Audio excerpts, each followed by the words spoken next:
Chapter 9. Should we be afraid of death? Learning objectives. 9.1 Analyze different ways of thinking about death. 9.2 Explain why Epicurus and Lucretius think that there are no reasons to fear death. 9.3 Define different conceptions of surviving physical death. You are probably relieved that you have reached the last chapter of this book. The last chapter often provides closure and comfort unless, of course, the book ends with a cliffhanger and you can't wait to buy and read the sequel. Our lives, just like books, have the last chapters as well. But unlike books, we know the ending of our lives long before we start living it. The end is death. What should we make of this fact? Is this something terrifying, or should we approach our end with hope or even optimism? In this last chapter, we will explore the question of whether we have any good reasons to be afraid of death. Many philosophers have thought that thinking about death is central to the practice of philosophy. The ancient Greek philosopher Plato, for example, famously wrote that those who practice philosophy in the proper manner thereby practice dying and death. One, thinking about death might be important to true philosophers, but is it also an obligation for ordinary people like you and me? Would you not be better off if you were to skip reading this last chapter?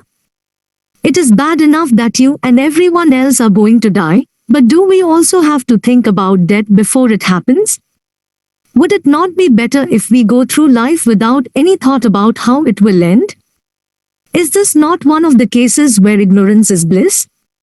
These are tough questions to answer. Perhaps not thinking about death is the best thing we can do, but not thinking about something is at times very difficult to do. We often think about questions even if we do not really want to. This might happen to you. You stop reading this chapter, but after you walk away from this book, you realize that you have started thinking about death and can't turn your mind off.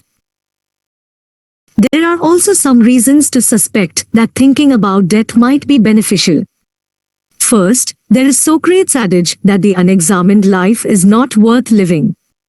If we follow Socrates' advice and examine our lives, it seems to follow that we also have to think about death.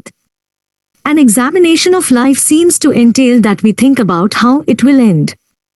The Hellenistic philosopher Epicurus, 341 to 271 BCE, wrote in this context, "To practice living well and to practice dying well are one and the same." Second, there is the possibility that thinking about death has positive effects on how we live our lives. I am sure you have heard the saying, "Live every day as if it is your last." The phrase has an empowering effect on many people. It encourages them to take each day very seriously and to do what really matters to them. Something similar, it seems, can be said about our thinking about death. Being aware of our mortality might help us put things into a better perspective. We start valuing what is of true importance, and we avoid things that are of no consequence when we look at the big picture of our life. Food for thought. Before we start exploring what attitude towards death is most reasonable, let us start by reflecting on our initial conception of death. Take a look at the following statements and decide whether they are, from your perspective, true or false. 1. Death is the separation of body and soul. 2. Everybody dies alone. 3. I am not afraid of death, but of dying. 4. Death is like a dreamless sleep. 5. I am glad that I am not immortal and that I can die at some point in the future. 6. I can picture my own death. 7. Death is of no concern to me. 8. My death is not bad for me but only for the survivors. 9. Living forever in heaven is as good as things can get. 10. Thinking of my death makes me sad. 11. Being aware of our mortality helps us live a better life. 12. An eternal life, even if it is filled with pleasures, would eventually become boring and pointless. What happens when we die? 9.1. Analyze different ways of thinking about death. Whether it is justified to be worried about death clearly depends on what death turns out to be. There are several possibilities. In order to make progress, we need to consider all of these logical possibilities. The major options are illustrated in the adjacent graphic. Although the graphic appears somewhat crude, it does cover the major logical possibilities of how to think about death. It is, therefore, a good starting point for exploring the question of whether we have any reasons to be afraid of death. Death as the absolute end, annihilation. 9. To explain why Epicurus and Lucretius think that there are no reasons to fear death. From a naturalistic and scientific perspective, it is very natural to think of our physical deaths as the absolute end. We have seen in our discussion of the mind-body problem in Chapter 6 that the philosophical theory that mind and body are two separate substances, dualism, leads to serious philosophical difficulties. This is one main reason why many contemporary thinkers are physicalists and believe that our minds and the person we are can only exist as long as our physical bodies are alive. Once the body stops functioning, our mind and personhood vanish as well. Our death is the end. The lights go out and our story has ended. If death is annihilation, do we have any reasons to be afraid of death? Let us examine this question by looking at the arguments some philosophers have made in this context. The ancient Greek philosopher Epicurus, 341 to 270 BCE, who was an atomist and therefore a full-blown materialist, was convinced that death for us all is the absolute end. The atoms that make up our body will eventually drift apart and be distributed all over the universe. But Epicurus was convinced that this annihilation is not something we have to fear. His argument for this conclusion goes as follows. So, death, the most terrifying of ills, is nothing to us since so long as we exist, death is not with us, but when death comes, then we do not exist. It does not then concern either the living or the dead, since for the former it is not, and the latter are no more. Let us put this argument into standard form so that we can evaluate its logic more clearly. One way to reconstruct the argument is as follows. 1. Something can be bad for me only if I exist. 2. When I am dead, I do not exist. Therefore. 3. Nothing can be bad for me when I am dead. 4. If nothing can be bad for me when I am dead, then I have no reasons to fear death. Therefore, there are no reasons to be afraid of death. This is a very famous argument, but is it a good one? Since the argument involves the inference form's main pawns in moving from lines 3 and 4 to the final conclusion, and a slight variation of modus tollens in moving from lines 1 and 2 to 3, the argument is valid. But should it convince us? Are the premises true? Is the argument sound? Before we answer that question, it is useful to clarify the limits of this argument. The argument tries to establish that your death cannot be bad for you. Even if this is true, your death still might be bad for other people, example, your children and friends. Moreover, the argument also does not address the process of dying. Even if being dead is not bad for you, the process of dying could be painful and thus be of concern. So, Epicurus' argument has certain limits. It does not attempt to address all possible worries we might have about death. However, does the main line of argument go through? The central claim of the argument is premise 1, something can be bad for us only if we exist. Is this claim true? The American philosopher Thomas Nagel, born 1937, has questioned this premise. Nagel argues in a well-known paper Death that Epicureans commit a mistake.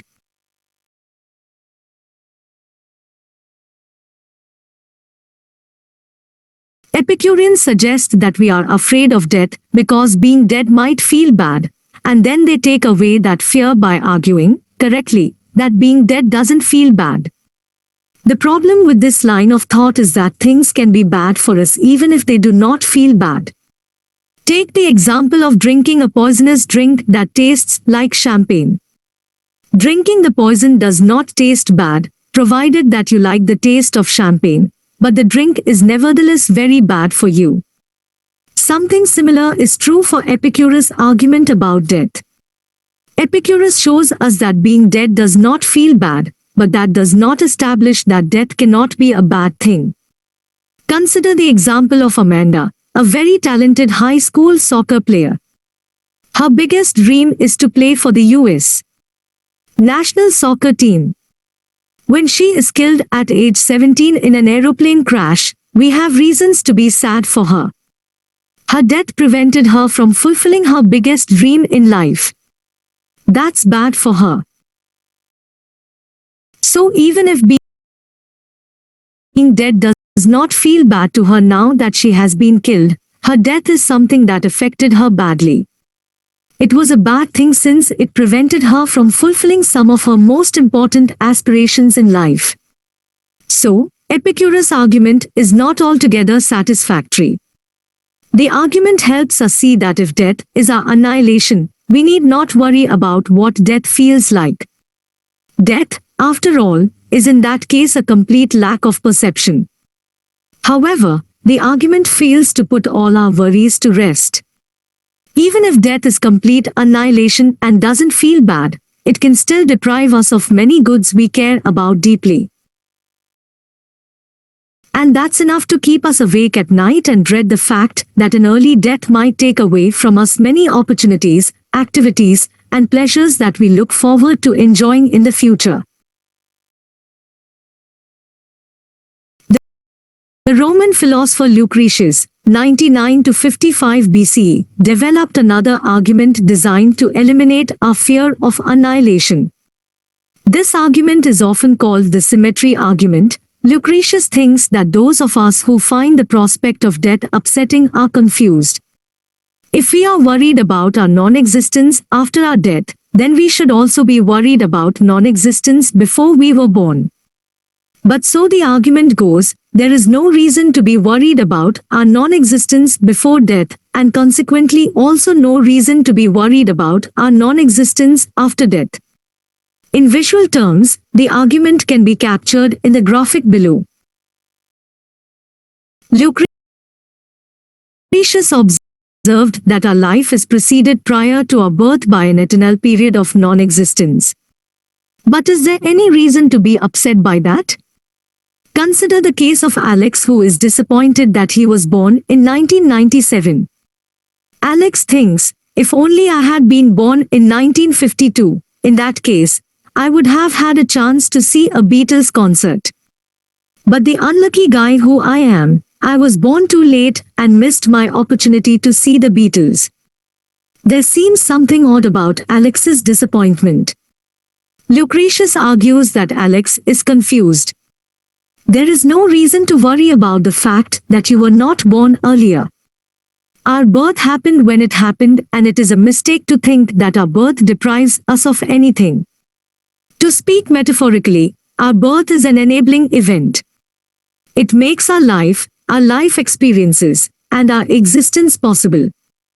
We have no reason to lament the fact that we did not exist prior to our birth. However, if we have no reasons to be worried about our non-existence before we were born, then, Lucretius concludes, we also have no reasons to be worried about our non-existence after we are dead. Both periods of non-existence are alike, so, there is no reason to be worried about non-existence after our death. In standard form, Lucretius' argument can be reconstructed as follows. 1. There is no reason to be worried about our non-existence before our births. 2. Our non-existence before our birth is the same as our non-existence after our death. 3. If two things are the same and we are not worried about one of them, then we should also not worry about the other one. Therefore, there is no reason to be worried about our non-existence after death. This is an attractive argument. Premise 1 and 3 are very plausible, but those who have criticized the argument have focused their attention on premise 2. Is our non-existence before birth indeed the same as our non-existence after birth? Some philosophers have suggested that there are compelling reasons to distinguish between the two periods of non-existence. Thomas Nagel points out, for example, that the time of our death is a contingent fact about our life. Take the death of my father as an example. My father died in 1978.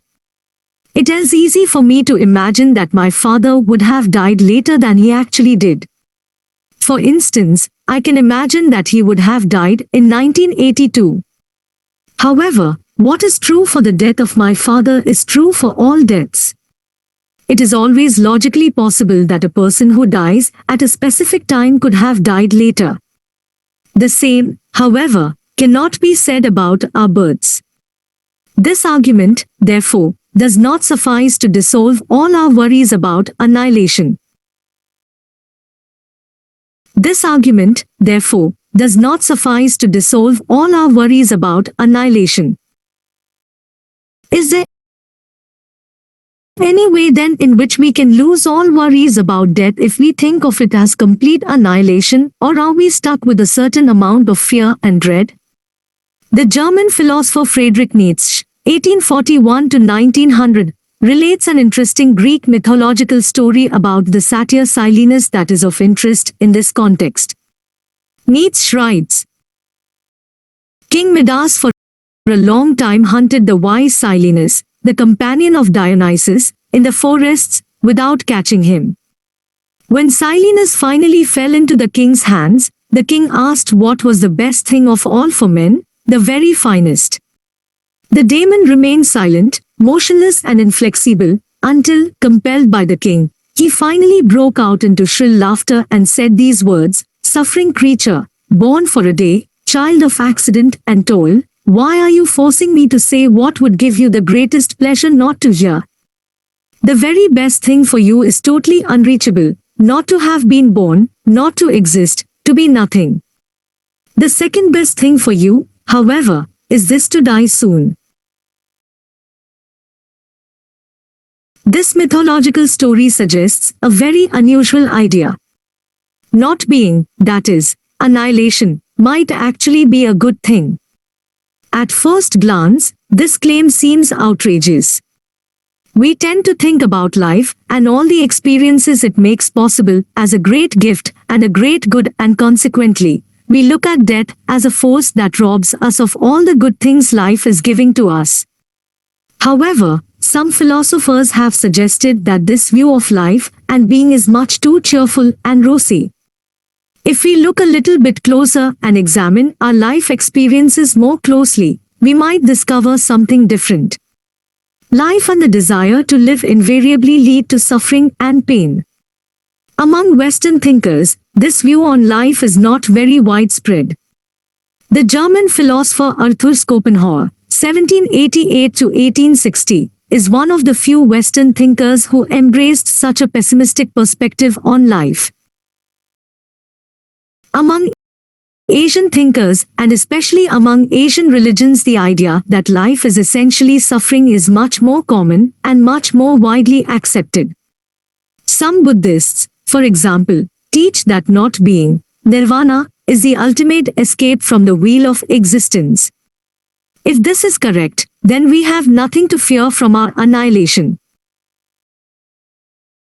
Far from it if death turns out to be the absolute end. We have reason to welcome the end of suffering and anticipate our complete annihilation with hope rather than fear. It is clear, however, that such a pessimistic perspective, which entails that life boils down to suffering and pain, is not an attractive worldview for all of us. Moreover, it is also a perspective which we cannot establish with the help of reason alone. Inadvertently, our reflections have left the realm of philosophy and crossed over into the realm of mythology and religion. This should not come as a surprise. When grappling with ultimate questions, it is often impossible to stay completely within the realm of philosophy and reason. Religion, mythology, and literature are unavoidable when we try to form a meaningful perspective on life and death. Food for thought. Does it make sense to be disappointed by one's time of birth? Do you wish you were born later or earlier than you were in fact born? If yes, what time period do you find most attractive for your birth and what time period do you find most abhorrent? Is it logically possible to imagine that you, the person who are at this very point, might have existed earlier than you were actually born? The idea that one and the same individual can exist in different possible worlds is often referred as transworld identity. Whether transworld identity is logically possible is hotly debated among philosophers. What do you think? For example, it is possible that Barack Obama is identical to a person in another possible world who has all the features he has in this world, i.e., he also becomes President of the United States in 2008, etc., with one exception. He does not marry Michelle and he consequently has no children and remains unmarried his whole life? Food for thought. In his essay on the suffering of the world, Schopenhauer writes, "In our youth, we sit before the life that lies ahead of us like children sitting before the curtain in a theater in happy and tense anticipation of whatever is going to appear. Luckily, we do not know what will appear. For to him who does know, children can sometimes seem like innocent delinquents, sentenced not to death, but to life, who have not yet discovered what their punishment will consist of." What do you think about Schopenhauer's perspective on life? Is he too pessimistic? If yes, what could one say to him about life that would make him change his views? Survival after death. 9.3 Define different conceptions of surviving physical death. Let us now turn to exploring the second logical possibility of what our death might turn out to be. Let us think about survival. It is easy to imagine that our physical death is not the end. To illustrate this, consider the death of Obi-Wan Kenobi in the Star Wars movie A New Hope. As Darth Vader strikes Obi-Wan with his lightsaber, Obi-Wan dies. But his death is not the end of him.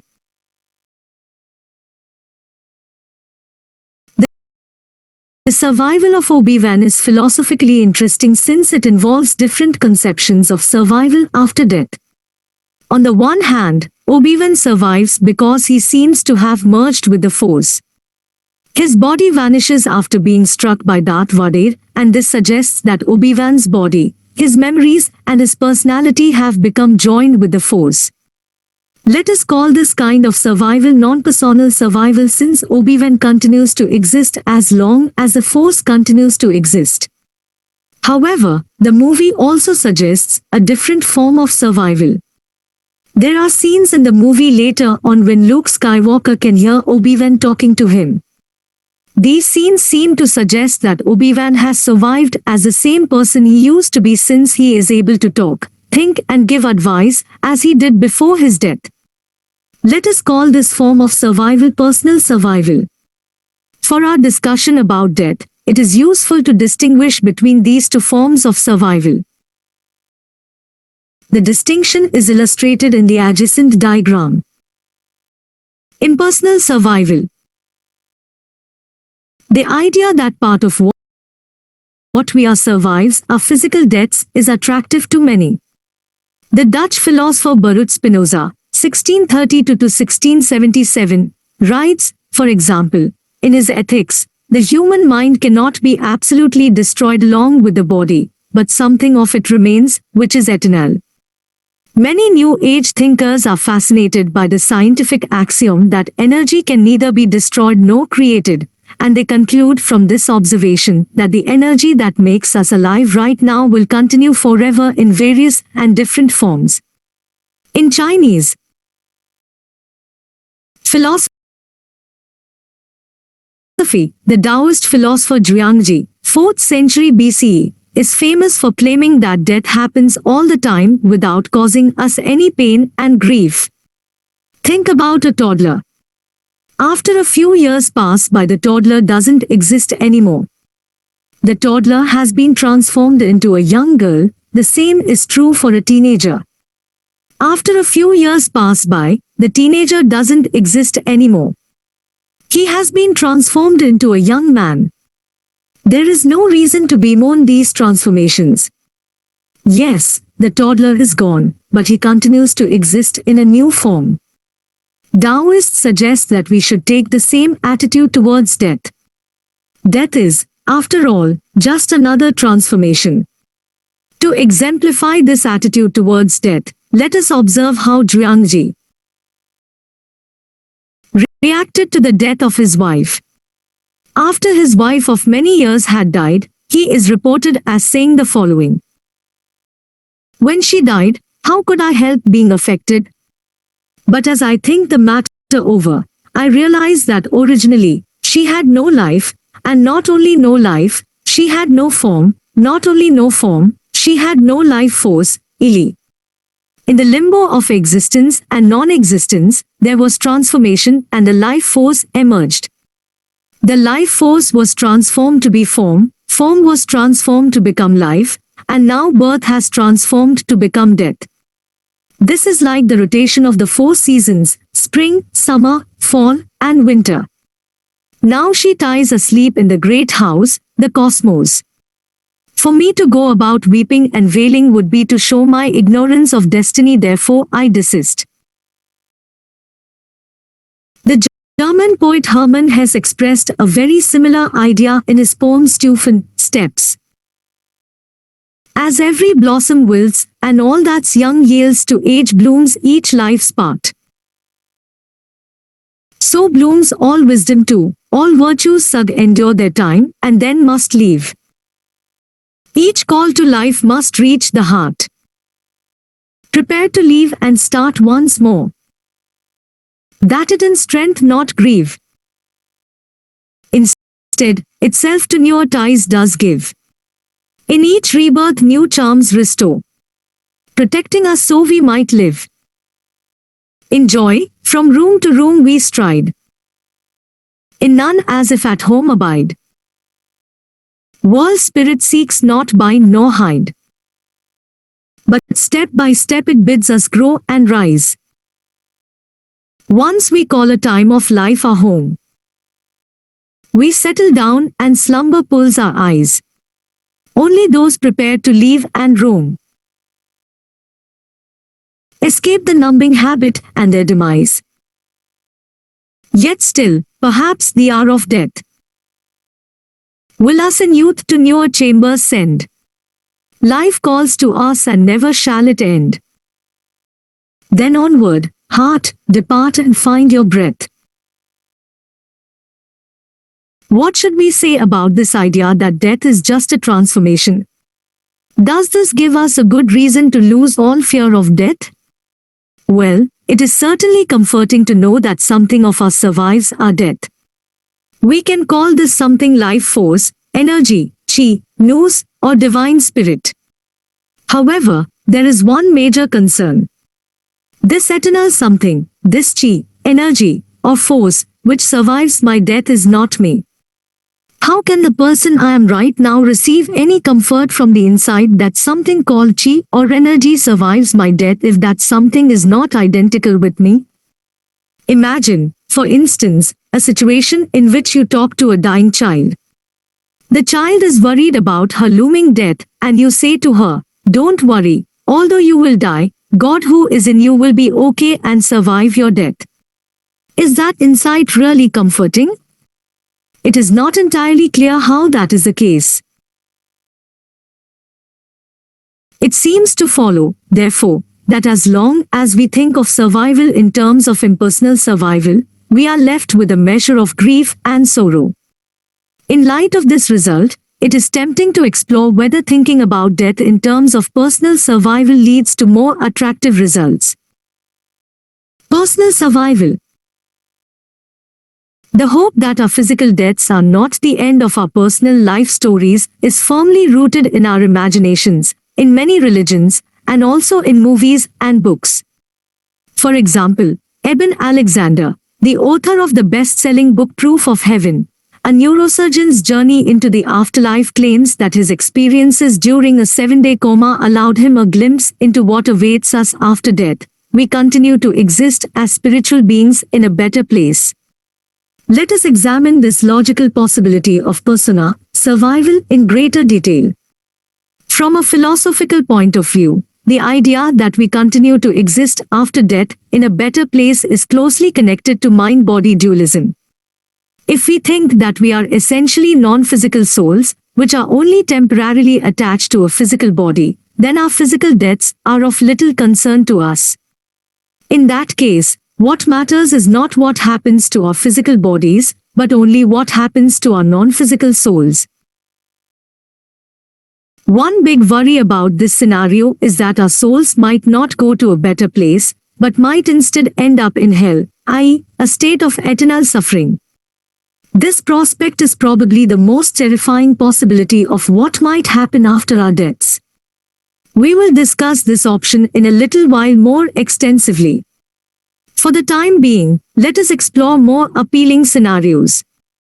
Let us assume that after our physical death, our soul makes it to heaven and starts to live an eternal life of bliss. Would this prospect put an end to all our worries about death? Surprisingly, philosophers are divided on how to answer this question.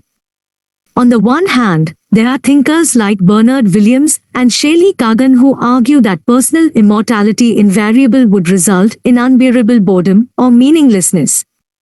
On the other, there are thinkers like John Martin Fisher who argue that eternal life could be fulfilling, pleasurable, and meaningful.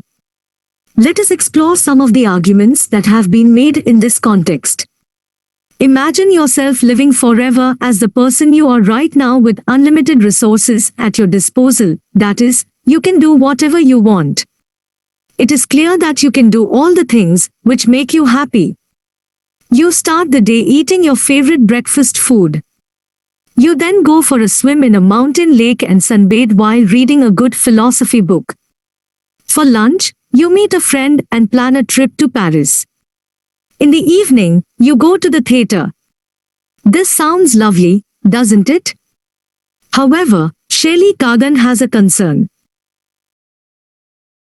He writes, "When I think of doing this, not just for years, or decades or even centuries, but for all eternity, never getting away from it, never being free from it, it all turns sour.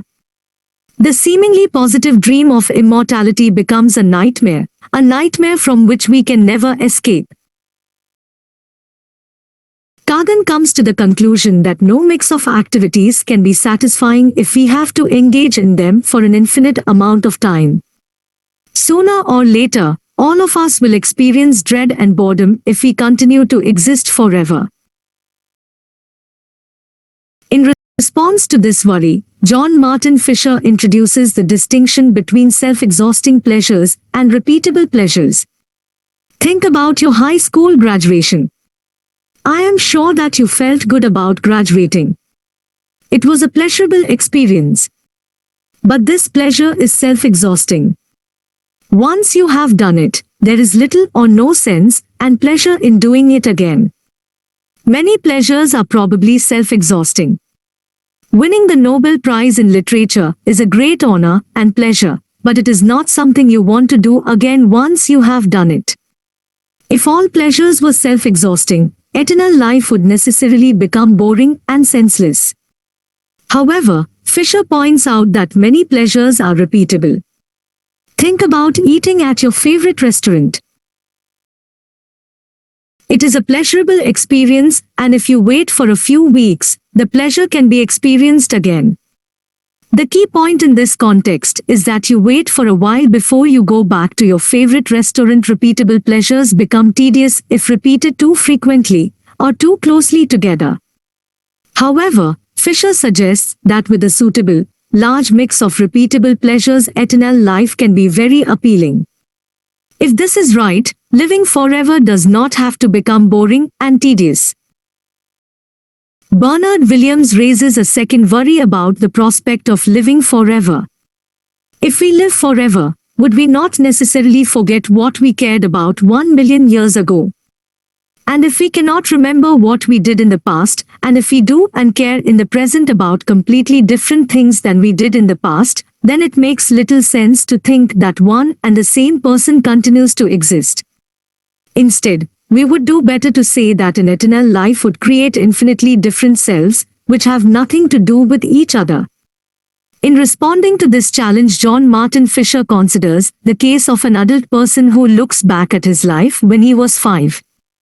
At age 5, we all have completely different beliefs, opinions, goals, and dispositions than we have as an adult.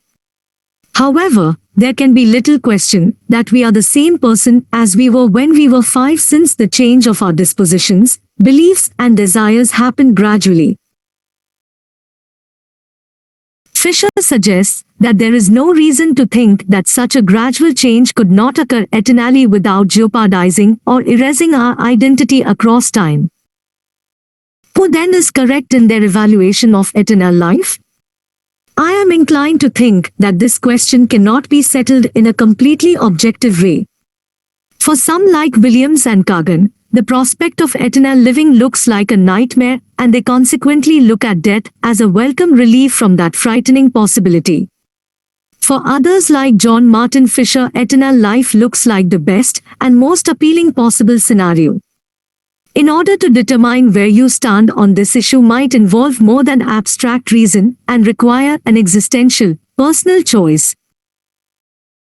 Agnosticism about death. Let us now explore the last remaining alternative of how to approach death. Perhaps it is best if we treat death as the great unknown and become agnostics about death and the afterlife. The Greek philosopher Socrates reached that conclusion. In the Apology, his famous defense speech written by Plato, he observes that he has no adequate knowledge of things in the underworld.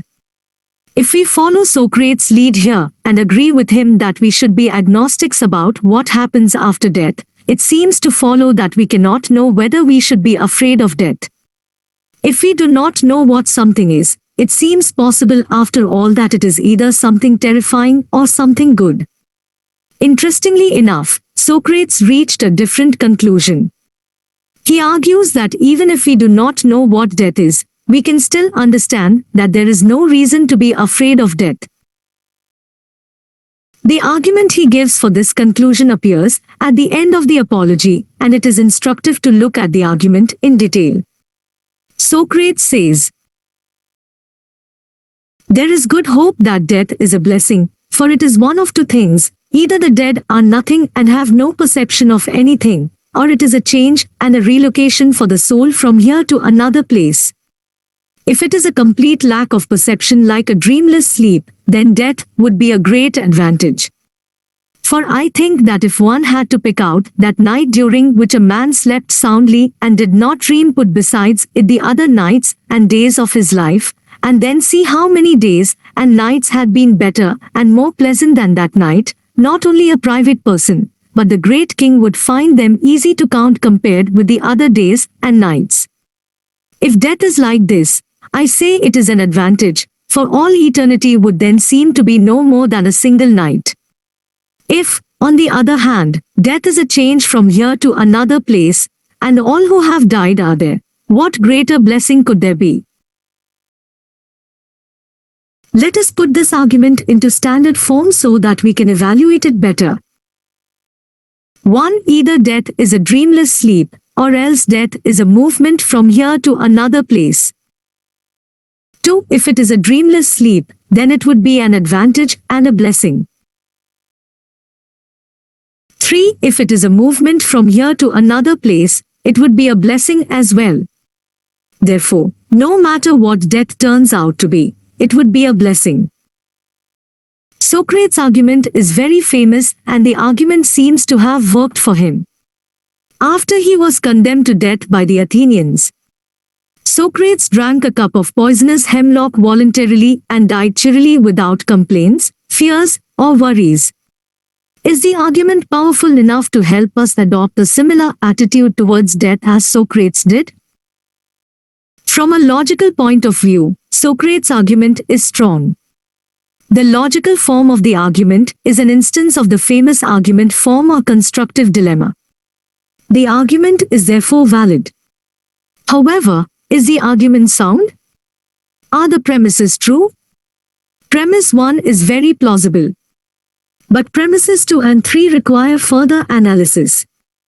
Let us start with premise 2. Why does Socrates think that if death is annihilation, i.e., a dreamless sleep, death would be a blessing? Socrates' reasoning differs from Epicurus' argument, which we discussed earlier in this chapter.